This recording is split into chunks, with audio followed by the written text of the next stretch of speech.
কার্যক্রম নিষিদ্ধ আওয়ামী লীগের তৎপরতা চালানোর মুরদ নেই বললেন স্বরাষ্ট্রমন্ত্রী। বাবা দাদার বয়সী নেতাদের প্রতারণা বুঝতে পারেনি মন্তব্য আসিফ মাহমুদের। বাইক সহ সব মোটরযানের জন্য সতর্কবার্তা দিল বিআরটিএ। প্রতিমন্ত্রীর সিল ও স্বাক্ষর জাল করে তদবির বাণিজ্য মূল হোতা আটক। জলবায়ু সংকট মোকাবেলায় নারীকেন্দ্রিক উদ্যোগ জোরদার করছে সরকার। তুরস্ক, পাকিস্তান, সৌদি, মিশরকে নিয়ে জোট গঠনের প্রস্তাব ইরানের। দর্শক, শুনছিলেন সন্ধ্যার খবরের প্রধান শিরোনাম, এবার বিস্তারিত।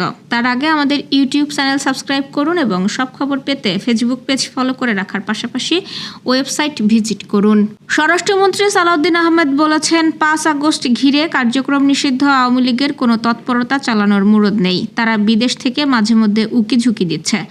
আজ দুপুরে সচিবালয়ে সমসাময়িক বিষয়ে কথা বলার সময় তিনি এই মন্তব্য করেন। 5 আগস্ট ঘিরে পুলিশ তার নিয়মিত কার্যক্রম পরিচালনা করবে জানিয়ে স্বরাষ্ট্রমন্ত্রী এও বলেন, এদিন উপলক্ষে আলাদা কোনো নির্দেশনা নেই। তিনি আরও বলেন, দুবাইতে গ্রেপ্তার পুলিশের সাবেক আইজিপি বেনজির আহমেদ যাতে দেশ ছাড়তে না পারেন এজন্য শর্ত সাপেক্ষে জামিন দিয়েছে ইউইউএ আদালত। সরকার তার জামিন বাতিলের জন্য ল ফার্ম নিয়োগ করেছে। সাম্প্রতিক বোমা আতঙ্ক নিয়ে করা এক প্রশ্নের জবাবে সালাউদ্দিন আহমেদ বলেন, একাধিক জায়গায় বোমা উদ্ধার কোনো যোগসূত্র আছে কিনা তা দেখা হচ্ছে, বোমা বিষয়ে শঙ্কিত হওয়ার কিছু নেই। রাজনৈতিক দলগুলোকে বিশ্বাস করা ভুল ছিল বলে মন্তব্য করেছেন অন্তর্বর্তী সরকারের সাবেক উপদেষ্টা আসিফ মাহমুদ সজীব ভুঁইয়া। জ্যেষ্ঠ নেতারা মুখে এক কথা বলে পরের দিনই উল্টে গিয়ে প্রতারণা করছেন বলে অভিযোগ করেছেন তিনি। এবি পার্টির চেয়ারম্যান মুজিবুর রহমান মঞ্জুর সভাপতিত্বে এক সংলাপে অভিজ্ঞতার ঘাটতি ছিল জানিয়ে এনসিপির মুখপাত্র আসিফ মাহমুদ বলেন, আমাদের আরেকটা ভুল আমি বলবো, সেটা হচ্ছে এই রাজনৈতিক দলগুলোকে বিশ্বাস করা। আমরা তো আর জাতীয় রাজনৈতিক দলগুলোর সঙ্গে কখনো রাজনীতি করিনি, ক্যাম্পাসে ছাত্র রাজনীতি করতাম। ফলে ছাত্র সংগঠনগুলো যেমন ছাত্র ইউনিয়ন কিভাবে চিন্তা করে, ছাত্র দল, ছাত্রলীগ, ছাত্র শিবির বা অন্যরা কিভাবে চিন্তা করে সেটা আমরা বুঝি। কিন্তু জাতীয় রাজনীতিতে যখন আসলাম, আমাদের বাবার বয়সী, দাদার বয়সী লোকেরাও যে মুখে এক কথা বলে পরের দিন প্রতারণা করতে পারে, এটা আমরা প্রথমে আসলে বুঝে উঠতে পারিনি।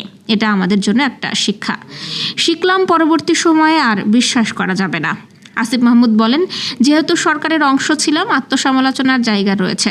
দেখেছেন, অন্তর্বর্তী সরকারের সময়ে শত শত হাজার হাজার আন্দোলন হয়েছে, রাজনৈতিক দলগুলো অসহযোগিতা করেছে। তাতে মোটরযানে হাইড্রোলিক হর্ন, হুটার বা অন্যান্য অননুমোদিত হর্ন ব্যবহার করা যাবে না বলে জানিয়েছে বাংলাদেশ সড়ক পরিবহন কর্তৃপক্ষ।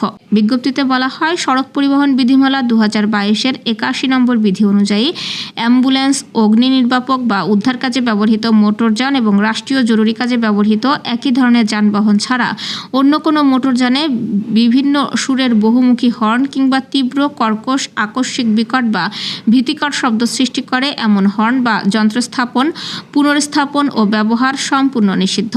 বিআরটিএ আরও জানায়, এ ধরনের অননুমোদিত হর্ন জনস্বাস্থ্যের জন্য ক্ষতিকর, পাশাপাশি এগুলো চালকের বেপরোয়া ও অতিরিক্ত গতিতে গাড়ি চালাতে উৎসাহিত করে, যা সড়ক দুর্ঘটনার ঝুঁকি বাড়ায়। সম্প্রতি কিছু মোটরযানে হাইড্রোলিক হর্ন, হুটার ও অন্যান্য অননুমোদিত হর্ন ব্যবহার করায় জনদুর্ভোগ সৃষ্টি হচ্ছে, যা আইন অনুযায়ী দণ্ডনীয় অপরাধ। এ অবস্থায় অ্যাম্বুলেন্স, অগ্নি নির্বাপক, উদ্ধার কাজে ব্যবহৃত বা রাষ্ট্রীয় জরুরি কাজে নিয়োজিত যানবাহন ছাড়া অন্য কোনো মোটরযানে হাইড্রোলিক হর্ন, হুটার সহ বিভিন্ন সুরের বহুমুখী হর্ন এবং তীব্র বা বিকট শব্দ সৃষ্টি করে এমন অননুমোদিত হর্ন বা যন্ত্র স্থাপন, পুনর্স্থাপন ও ব্যবহার থেকে বিরত থাকার আহ্বান জানিয়েছে বিআরটিএ। অন্যথায় সংশ্লিষ্টদের বিরুদ্ধে আইনি ব্যবস্থা নেওয়া হবে।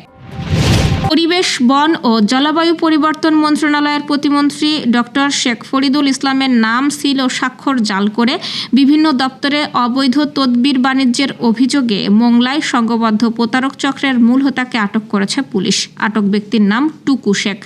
রোববার দিনভর প্রযুক্তির সহায়তায় অবস্থান শনাক্তের পর বিশেষ অভিযান চালিয়ে তাকে আটক করা হয়। মোংলা থানার ভারপ্রাপ্ত কর্মকর্তা আতিকুর রহমান জানিয়েছেন, বাগেরহাট 3 রামপাল মোংলা আসনের সংসদ সদস্য ও প্রতিমন্ত্রী ডক্টর শেখ ফরিদুল ইসলামের নাম ব্যবহার করে দীর্ঘদিন ধরে একটি চক্র অবৈধ তদবির বাণিজ্য চালিয়ে আসছিল। গোপন সংবাদের ভিত্তিতে রোববার রাতে বিশেষ অভিযান চালিয়ে মূল হোতা টুকুকে গ্রেপ্তার করা হয়। এ সময় তার কাছ থেকে প্রতিমন্ত্রীর নাম ও পদবি সম্বলিত সিল এবং প্যাড জব্দ করা হয়েছে। ওসি আরও জানান, রাজনৈতিক আদর্শ পরিবর্তনের ক্ষেত্রে টুকুর কৌশল বেশ চাতুর্যপূর্ণ। সে বিভিন্ন সময়ে আওয়ামী লীগ, জামায়াত ইসলামী ও এনসিপির দলীয় পরিচয় ব্যবহার করেছে। সর্বশেষ সে নিজেকে শ্রমিক দলের কর্মী হিসেবে পরিচয় দিয়ে আসছিল। জলবায়ু পরিবর্তনের ক্রমবর্ধমান প্রভাব মোকাবেলায় নারীদের কেন্দ্রবিন্দুতে রেখে অভিযোজন কৌশল বাস্তবায়ন করছে বাংলাদেশ সরকার। জলবায়ু সংবেদনশীল কর্মসূচি ও অবকাঠামো উন্নয়নে বিনিয়োগ বাড়িয়ে উপকূলীয় ও প্রত্যন্ত অঞ্চলের ঝুঁকিপূর্ণ জনগোষ্ঠীকে সুরক্ষা দেওয়ার বিশেষ উদ্যোগ নেওয়া হয়েছে। সমুদ্রপৃষ্ঠের উচ্চতা বৃদ্ধি, লবণাক্ততার বিস্তার ও ঘন ঘন প্রাকৃতিক দুর্যোগের কারণে গ্রামীণ নারীরা তুলনামূলক বেশি ঝুঁকিতে থাকায় তাদের সহনশীলতা বৃদ্ধি ও জীবনযাত্রা নিরাপদ করতে কাজ চলছে। সরকারের সর্বশেষ জলবায়ু বাজেটেও এই সামাজিক বাস্তবতার প্রতিফলন ঘটেছে।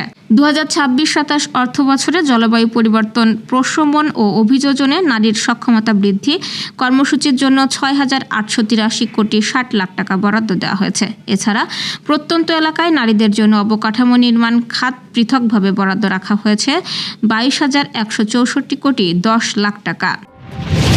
মুসলিম দেশগুলোর সমন্বয়ে একটি যৌথ নিরাপত্তা ব্যবস্থা গড়ে তোলার আহ্বান জানিয়েছেন ইরানের ভারপ্রাপ্ত প্রতিরক্ষা মন্ত্রী ব্রিগেডিয়ার জেনারেল সাইদ মজিদ ইবনে রেজা।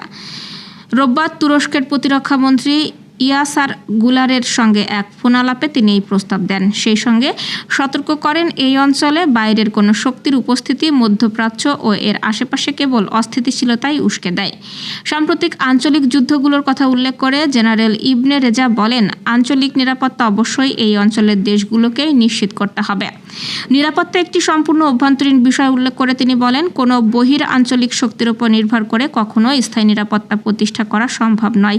এজন্য তিনি ইরান, তুরস্ক, পাকিস্তান, সৌদি আরব ও মিশর সহ অন্যান্য মুসলিম দেশগুলোকে নিয়ে একটি যৌথ নিরাপত্তা জোট গঠনের জোরালো প্রস্তাব দেন এবং আঞ্চলিক স্থিতিশীলতা ফেরানো এবং বন্ধুপ্রতিম প্রতিবেশী দেশগুলোর অনুরোধে যুক্তরাষ্ট্রের সঙ্গে যুদ্ধবিরতি সমঝোতার স্বাক্ষরিত হয়েছে বলে জানান ইরানের এই প্রতিরক্ষা কর্মকর্তা। তবে ওয়াশিংটনের কথা রাখার দীর্ঘ ইতিহাস না থাকায় ইরান অপর পক্ষের ওপর অন্ধভাবে আস্থা রাখছে না বলে উল্লেখ করেন। তিনি জানান, যুদ্ধবিরতির যে কোনো ধরনের লঙ্ঘন হলে তার যথাযথ জবাব দিতে সশস্ত্র বাহিনী পুরোপুরি প্রস্তুত রয়েছে। দর্শক, এই ছিল সন্ধ্যার আয়োজন। রাতের খবর দেখার আমন্ত্রণ রইল। এতক্ষণ সাথে থাকার জন্য ধন্যবাদ।